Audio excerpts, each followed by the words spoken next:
సన్నిధిలో దేవుని వాక్యం చూద్దాం. మొదటి సమూయేలు గ్రంథం 7వ అధ్యాయము 2వ వచనాన్ని మనం చదువుదాం.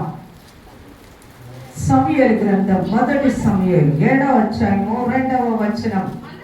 మందసము కిర్యతయరీములో నుండిన కాలము 20 సంవత్సరములాయెను. ఇశ్రాయేలీయులందరూ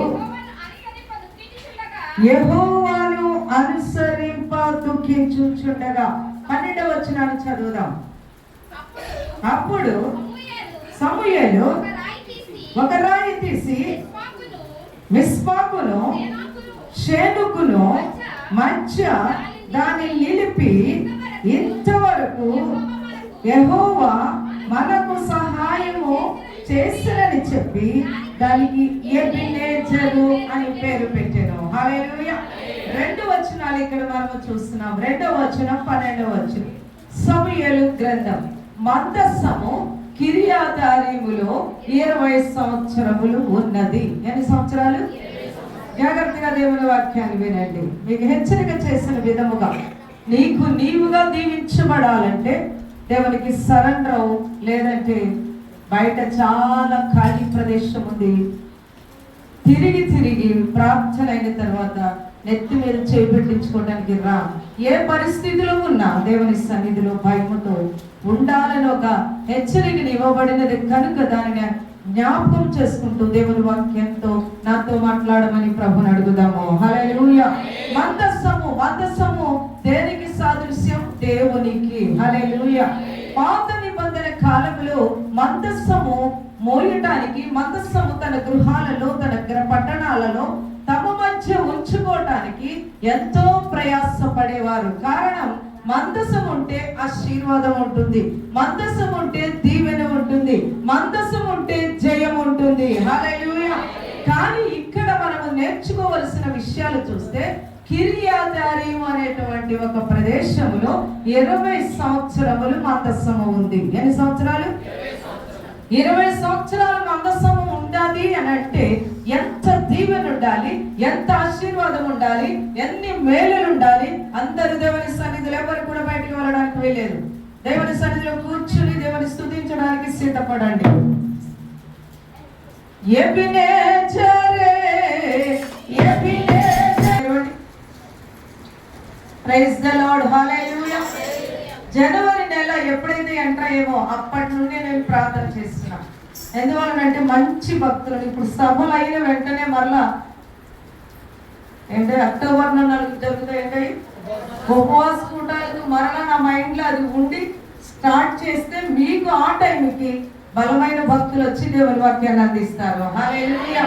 ఎందువలనంటే చెప్పేది అందరూ బైబిల్లో నుండి ఈ వచనాలే, ఈ లేఖనములే, ఈ దేవుని గురించే. కానీ వారు చెప్పుచున్నప్పుడు పరిశుద్ధాత్మ దేవుడు వేరుగా మాట్లాడుతూ ఉంటాడు. హల్లెలూయా.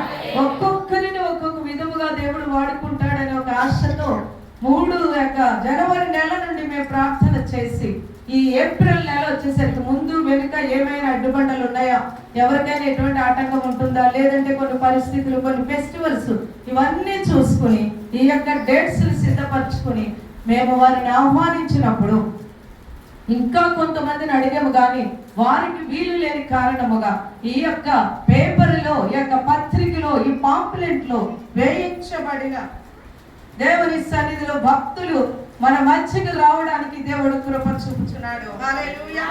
హల్లెలూయా. దేవుని యొక్క సన్నిధిలో మనం చూసినప్పుడు ఈ యొక్క భక్తుల గురించి ప్రార్థిస్తున్నారా? ఆమేన్. హల్లెలూయా. హల్లెలూయా.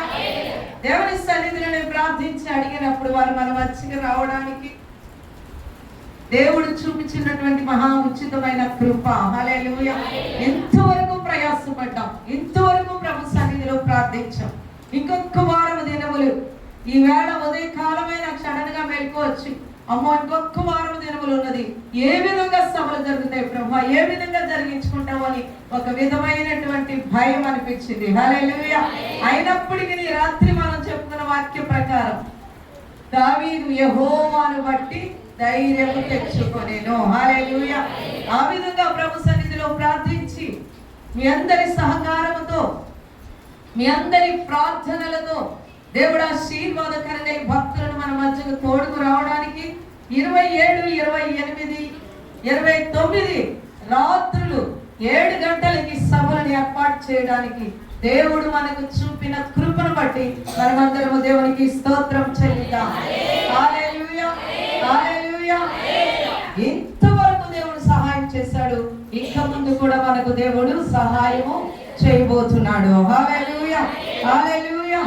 దేవుని సన్నిధిలో మనం చూసినప్పుడు దేవుని యొక్క కృపను బట్టి ఎంతో వ్యయ ప్రయాస సంఘమంతా ఏక మనసు ఏకాత్మ కలిగి దినమునకు 14 గంటలు ప్రార్థిస్తున్నారు. 2 గంటలు ఉద్యోగాలు చేసుకుంటూ